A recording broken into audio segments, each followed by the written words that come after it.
Hello, welcome, नमस्कार, आदाब, सत श्री अकाल. कशा आहात तुम्ही? मजेत ना? बघा मित्रांनो, लास्ट लेक्चरला आपण चॅप्टर फिनिश केला होता. त्याचं नाव होतं ग्रॅव्हिटेशन.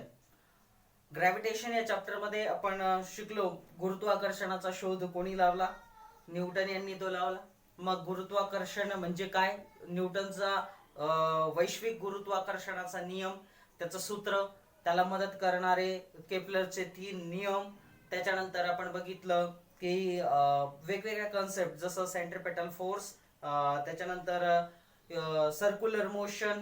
त्याच्यानंतर आपण बघितलं होतं ऍप्लिकेशन्स, जसं वेगवेगळ्या कन्सेप्ट आपण याच्यामध्ये शिकला. मास, वेट काय आहेत.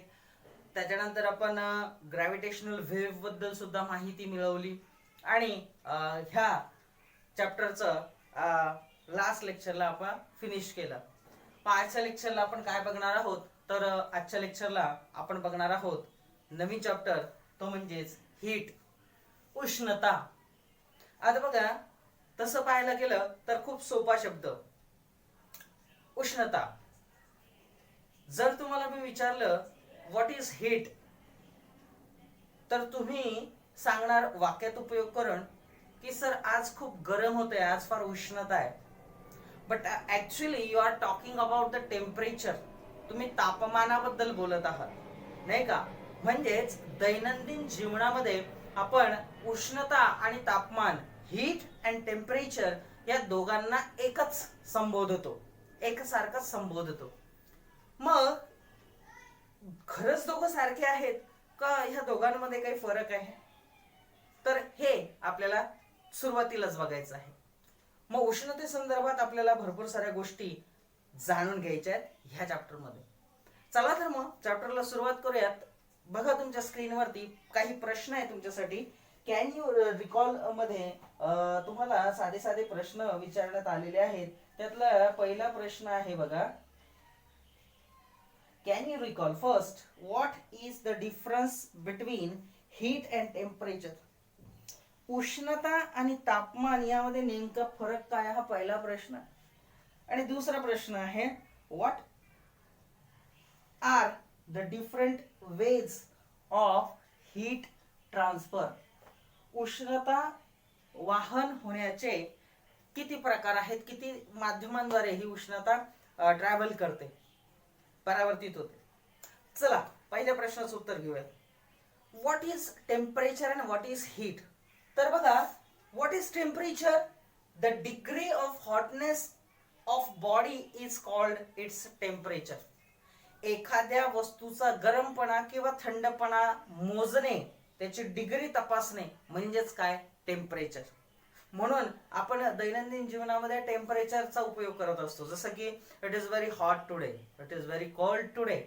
आज खूप गरमी आहे, आज खूप थंडी आहे. म्हणजे हे काय आहे? तर हॉटनेस किंवा कोल्डनेस ऑफ द ऑब्जेक्ट, आणि ते डिग्रीमध्ये आपण मोजतो. आणि म्हणून न्यूज मध्ये बघा सुद्धा वेदर फोरकास्टिंगच्या वेळेस तुम्हाला मॅक्सिमम टेम्परेचर आणि मिनिमम टेम्परेचर, कमाल तापमान आणि किमान तापमान दोन्ही सांगितले जातात. हिवाळ्याच्या दिवसांमध्ये आपलं लक्ष किमान तापमानावरती असतं, तर उन्हाळ्याच्या दिवसांमध्ये आपलं लक्ष कमाल तापमानावरती असतं. तर आपण तिथं टेम्परेचर बद्दल बोलत असतो. डेफिनेशन हवे असल्यास लिहून घ्या. द डिग्री ऑफ हॉटनेस और कोल्डनेस ऑफ एन ऑब्जेक्ट और body is called as temperature. ठीक आहे. त्याच्यानंतर मग उष्णता म्हणजेच काय? हीट म्हणजेच काय? The flow of heat energy from one body to another due to the temperature difference between the two is called as a heat. Heat म्हणजे काय? तर जास्त गरम असणाऱ्या ऑब्जेक्ट कडून थंड असणाऱ्या ऑब्जेक्ट कडं जी उष्णता वाहून नेली जाते तिला उष्णता असं म्हणतात. आणि का असं होतं? जास्त डिग्री असणाऱ्या बॉडीकडून, ज्या बॉडीचं टेम्परेचर जास्त आहे, जास्त टेम्परेचर असणाऱ्या बॉडीकडून कमी टेम्परेचर असणाऱ्या बॉडीकडे पाठवली जाणारी ऊर्जा उष्णता असते. The flow of heat energy from body, one body to another due to the temperature difference between the two is called as heat. दोन वेगवेगळ्या तापमानाच्या वस्तूंमध्ये हीट एक्सचेंज होते, त्याला उष्णता असं म्हणतात. उष्णता आदला बदल. जसं तुम्ही बघितलं असेल की पाण्यात साधं पाणी आपण घेतलं आणि त्याच्यामध्ये जर बर्फ टाकला तर अल्टिमेटली पाणी काय होतं, थंड होतं. म्हणजेच काय झालं तर अगोदर नॉर्मल टेम्परेचरचं पाणी थंड झालं, तापमानात बदल झाला. दुसरीकडं जर थंड साधारण आपलं नॉर्मल टेम्परेचरचं पाणी आपण गॅसवरती ठेवलं तर काय होतं, गरम होतं. ऑब्विसली उष्णता वाढते, त्याचे टेम्परेचर म्हणजे हीट ट्रान्सफर होते एका hotter body to colder body. जसं तुम्ही बघा, तवा जेव्हा तुम्ही गॅसवरती ठेवता तेव्हा सेंटरला जिथं त्याला उष्णता लागते तो भाग अगोदर गरम होतो आणि नंतर तो तिथून थंड जे जे भाग आहेत म्हणजे पूर्ण सरफेस हा काय होत जातो, हीट होत जातो, गरम होत जातो. तर ही काही उदाहरणं आहेत उष्णतेची. मग डेफिनेशन कळली तुम्हाला. What is their difference? The degree of hotness of a body is called temperature, while the flow of heat energy from one body to another due to temperature difference between the two is called as a heat. चला बघा पुन्हा एकदा तुमच्या स्क्रीनवरती. Please see on your screen again. In the previous standard we have learned about heat and different types of heat transfer. We have also performed few experiments related to the expansion and contraction of the solid, liquid and gases. We have learned about the difference between heat and temperature. We have also seen how temperature is measured using a thermometer. Concept like heat of phase transformation, anomalous behavior of water, dew point, humidity, specific heat capacity, etc. related to the certain phenomenon experienced by us in our day-to-day life. Let us learn more about these concepts. बघा मित्रांनो, definitions आपण घेतल्या temperature आणि हीटच्या. त्याच्यानंतर मागच्याच इयत्तेमध्ये आपण शिकलो की कसे वेगवेगळे प्रकारे हीट ट्रान्सफर होते. हीट ही मुख्यतः 3 प्रकारांनी ट्रान्सफर होते. Heat can be transfer by 3 major different ways. Number 1 from solid, त्याला म्हटलं जातं कंडक्शन. जे मी उदाहरण दिलं तुम्हाला तव्याचं, की तव्याला जिथं उष्णता दिली जाते मग तो थंड भाग अगोदर गरम होतो बॉटमचा मधातला आणि मग त्याच्यानंतर ती उष्णता वाहत जाते. जसं तुम्ही एक लोखंडी तार, एक तारेचा हिस्सा जर तुम्ही आगीवरती पकडला तर हळूहळू ती पूर्ण तार गरम होते आणि तुमच्या हाताला सुद्धा त्याची उष्णता जाणवते. दुसरं फ्रॉम लिक्विड अँड गॅसेस, जेव्हा तुम्ही पाणी उकळता तर पाण्यामधून वाफ बाहेर पडते आणि ह्या वाफेचा सुद्धा चटका बसतो, म्हणजे टेम्परेचर ह्याच्यातून पण ट्रान्सफर होतं. याला कन्व्हेन्शन असं म्हणतात. जसं पोळी शेकत असताना बघा, पोळीच्या आतमध्ये फुगल्यानंतर जी वाफ तयार होते ती आपल्या हाताला चटका देऊन जाते. रिझन, गॅसेस सुद्धा हीट कंडक्शन करतात, त्याला कन्व्हेन्शन असं म्हणतात. आणि तिसरं आहे इलेक्ट्रोमॅग्नेटिक वेव्स, याद्वारे सुद्धा हीट ट्रान्सफर केली जाते. त्यातलं सगळ्यात चांगलं उदाहरण आहे आपलं ultraviolet radiation which is released by the sun. सूर्याद्वारे सोडला जाणारा प्रकाश अल्ट्राव्हायोलेट रेडिएशन जो उष्णता निर्माण करतो, जो उष्णता ट्रान्सफर करतो. मग 3 मुख्य प्रकार आहेत हीट ट्रान्सफरचे. Number 1 conduction which is given by solid, second convention which is given by liquid and gases, and the third one is electromagnetic waves. ह्या 3 प्रकारे हीट ट्रान्सफर केली जाते. मग मागच्या इयत्तेमध्ये आपण ह्या संदर्भात काही एक्सपेरिमेंट केले होते. तसंच बघा, उष्णते संदर्भातले काही फेनॉमेनॉन आपण डे टू डे लाईफ मध्ये ऑब्झर्व करतो. जसं की एनॉमलस बिहेवियर ऑफ वॉटर, पाण्याचं असंगत आचरण, तुम्ही याबद्दल ऐकून असालच. त्याच्यानंतर ड्यू पॉइंट, दवत बिंदूचं तापमान, ह्युमिडिटी, आर्द्रता, त्याच्यानंतर स्पेसिफिक हीट कॅपॅसिटी, विशिष्ट उष्माधारकता आणि असेच बरेचसे फेनॉमेनॉन, ह्यांचा अभ्यास आपण ह्या चॅप्टर मध्ये करणार आहोत. मग ह्या चॅप्टर मध्ये काही एक्सपेरिमेंट आपल्याला करायचे आहेत ज्याच्यातून आपल्याला काही गोष्टी, काही संकल्पना समजून घ्यायच्या आहेत. त्यातली पहिली आहे लॅटेंट हीट. लॅटेंट हीट म्हणजे अप्रकट उष्मा. अप्रकट उष्मा म्हणजे प्रकट होत नाही, दिसत नाही पण आहे, दिसत नाही पण आहे. अप्रकट उष्मा कशाला म्हणायचं? त्यासाठी करायचं आपल्याला एक experiment. Please see on your screen. For that experiment please see, try this. Take a few pieces of ice in a glass beaker as shown in the figure 5.1. बाजूच्या आकृतीमध्ये बघा, तुम्हाला एका काचेच्या बिकरमध्ये, चंचुपात्रामध्ये काय घ्यायचंय तर काही बर्फाचे तुकडे घ्यायचे.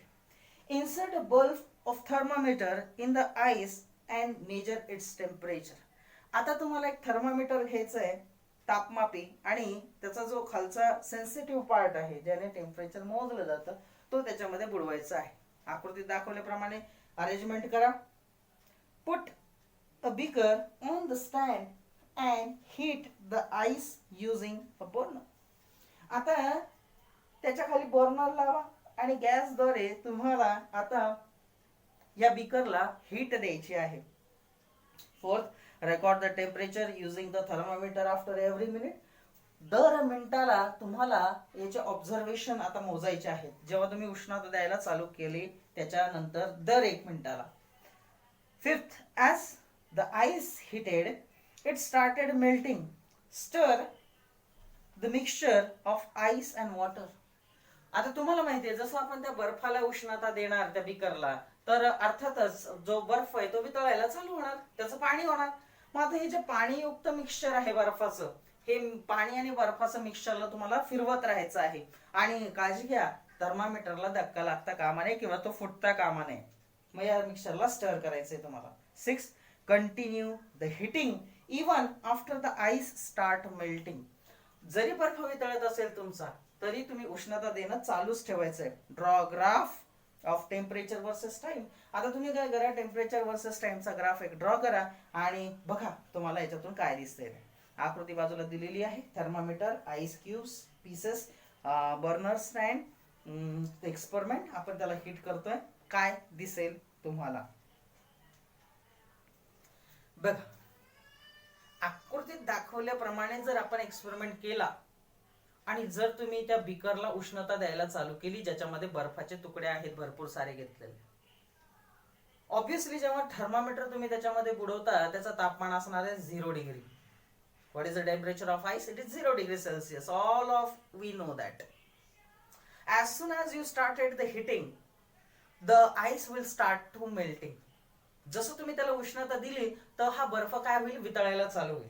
ठीक आहे, पण आता उष्णता दिल्यानंतर टेम्परेचर वाढायला पाहिजे, बरोबर आहे की नाही? म्हणजे तापमापीवरून ते 1, 2, 3 असं सरकायला पाहिजे. पण बर्फ वितळायला सुरू होतो आणि टेम्परेचर 0च राहतं. दर मिनिटाचं तुमचं ऑब्झर्वेशन काय असतं तर टेम्परेचर 0च आहे, उष्णता खालून देणं चालू आहे, टेम्परेचर 0च आहे, फक्त बर्फ वितळतोय. असं तुम्ही जेव्हा कंटिन्युअसली हीट देत राहता त्या मिक्सचरला, तुम्ही सोबतच मिक्सचर स्टर सुद्धा करताय, मग जेव्हा ती उष्णता दिली जाते, जोपर्यंत संपूर्णच्या संपूर्ण बर्फ वितळत नाही आणि त्याचं पाण्यामध्ये कन्व्हर्जन होत नाही तोपर्यंत टेम्परेचर जे आहे थर्मामीटरचं ते 0 डिग्रीलाच राहतं, ते पुढे सरकत नाही. आता तुम्ही म्हणणार हे कसं होईल, हे कसं झालं, व्हॉट इज दॅट? जेव्हा उष्णता देणं चालू आहे म्हणजेच तो जो सबस्टन्स आहे आईस, तो उष्णता शोषून घेण्याचं काम करतोय, पण टेम्परेचर 0च राहतंय. How it is possible? It is possible because of the concept latent heat. यालाच अप्रकट उष्मा असं म्हणतात. म्हणजे उष्णता देणं चालू आहे, त्या ऑब्जेक्टचं उष्णता घेणं चालू आहे, पण तो रिप्रेझेंट करत नाहीये, बरोबर आहे? मग तो रिप्रेझेंट करत नाही, पण त्या ऑब्जेक्ट मध्ये चेंजेस होतात. कसे चेंजेस होतात? The solid ice get converted into liquid water. त्या उष्णतेचा परिणाम काय होतोय? त्याचं फेज ट्रान्सफॉर्मेशन होतंय. Ice which is a solid state, बर्फ जो स्थायी अवस्थेमध्ये आहे, it is get converted into liquid. तो पाण्यामध्ये बदलतोय, ते द्रव आहे. मग ती जी उष्णता आहे ती वापरली जाते फेज ट्रान्सफॉर्मेशन साठी आणि म्हणून ती नोंदली जात नाही. म्हणजे तुमचं टेम्परेचर 0 वरून वरती सरकत नाही जोपर्यंत संपूर्णच्या संपूर्ण बर्फ हा काय होत नाही तर पाण्यामध्ये कन्वर्ट होत नाही. आणि मग तुम्हाला दिसेल when total or each and every ice piece get fully converted into water, then and only then temperature start rising. जेव्हा सगळ्या बर्फाचं पाणी होईल आणि उष्णता तुमची देणं चालूच राहील, त्याच्यानंतर मात्र ते टेम्परेचर वाढायला सुरुवात होईल. मग टेम्परेचर वाढेल. आता तुम्हाला माहिती आहे, water start heating, it rise temperature 1 2 3 4 and so on up to what degree, up to 100 degree, right. जेव्हा तुम्ही उष्णता कंटिन्युअसली देणार, चालू ठेवणार, तेव्हा काय होईल, पाण्याचं तापमान 100 पर्यंत जाईल. आता 100 डिग्री सेंटीग्रेडला काय होईल, what will happen, you know that at 100 degree Celsius water start boiling. पाणी हे काय होईल, आता वाफेमध्ये कन्वर्ट व्हायला लागेल, पाण्याची वाफ होईल. मग आता जेव्हा तुम्ही बघा टेम्परेचर 100 डिग्रीला पोहोचलेलं आहे, ते आता 100च्या पुढे सरकणार नाही. का? रिझन आहे, आता वॉटर 100 डिग्रीला पोहोचलं तर त्याचं कन्व्हर्जन वाफेत होणं चालू आहे. जोपर्यंत संपूर्ण पाण्याची वाफ होत नाही तोपर्यंत टेम्परेचर राईज होणार नाही बीकरचं. तुमचा थर्मामीटर त्याच्यामध्येच बुडवून ठेवलेला आहे. 100 डिग्रीलाच तो स्टेबल राहील जोपर्यंत बीकर मधलं सगळं पाणी वाफेत कन्वर्ट होणार नाही तोपर्यंत. What is that? It is again a phase transformation. काय आहे हे? लिक्विड वॉटरचं कन्व्हर्जन आहे गॅसमध्ये, वाफेमध्ये. आणि हे होत असताना सुद्धा टेम्परेचर चेंज होत नाही. उष्णता देणं चालू आहे पण ती उष्णता दाखवली जात नाही, प्रकट होत नाही. ती सुद्धा काय असते? लॅटेंट हीट. मग लॅटेंट हीटला कसं समजून घ्या, तर असं समजून घ्या, please see, energy in hidden form, ऊर्जा जी लपलेली आहे, which is supplied or extracted to change the state of the substance, जी दिली जाते किंवा काढून घेतली जाते. कशासाठी? To change the state of the substance, वस्तूची, त्या पदार्थाची अवस्था बदलण्यासाठी. विदाउट चेंजिंग इट्स टेम्परेचर, त्याचं तापमान न बदलता.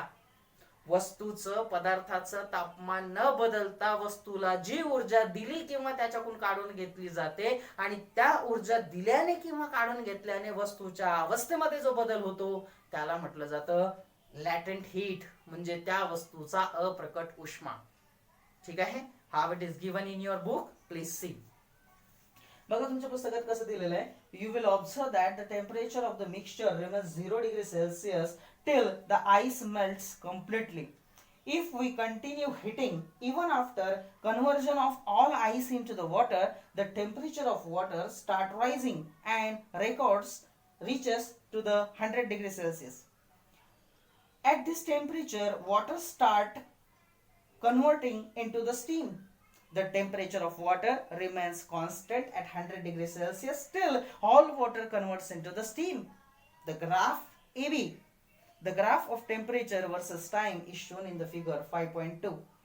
हा आपण पुढच्या लेक्चरला बघू. In this graph, AB represents the conversion of ice into the water. The constant temperature when ice is heated, it melts at 0 degree Celsius and converts into the water. At this constant temperature, the ice absorbs heat energy during this transformation, and the absorption of energy continue till all the ice converts into the water. बघा मित्रांनो, description मी तुम्हाला दिलेलं आहे. नेमकं ह्या experiment मध्ये काय झालं, लॅटेंट हीट म्हणजे काय त्याची डेफिनेशन सुद्धा दिलेली आहे. पुढच्या लेक्चरला आपण काय करूयात, तर आपण ग्राफ तो कसा येतो हे बघूयात, आणि त्या ग्राफचे पॅरामीटर पुन्हा एकदा ह्या एक्सपेरिमेंट द्वारे मी तुम्हाला समजावून सांगणार आहे. मग आजच्या लेक्चरला आपण काय बघितलं, आपण बघितलं what is temperature, what is heat, what is the difference between temperature and heat, and very important concept latent heat, that is the अप्रकट उष्मा. And what is the definition, energy in the hidden form from which it is supplied or extracted to change the state of the substance without changing its temperature is called latent heat. वस्तूचा अप्रकट उष्मा. हे तिन्ही definition तुम्हाला लिहून घ्यायचे आहेत. ही definition पुस्तकात नाहीये, ही कृपया नोट डाऊन करा, समजण्यासाठी कामाला येईल. परीक्षेत ही विचारली जाणार नाही, तुम्हाला विचारलं जाणार जे आहे ते पुढच्या लेक्चरला येणार आहे. ठीक आहे, चला तर ह्या लेक्चरला इथं थांबूयात. भेटूयात पुढच्या लेक्चरला. Till then stay in home, stay happy, stay healthy.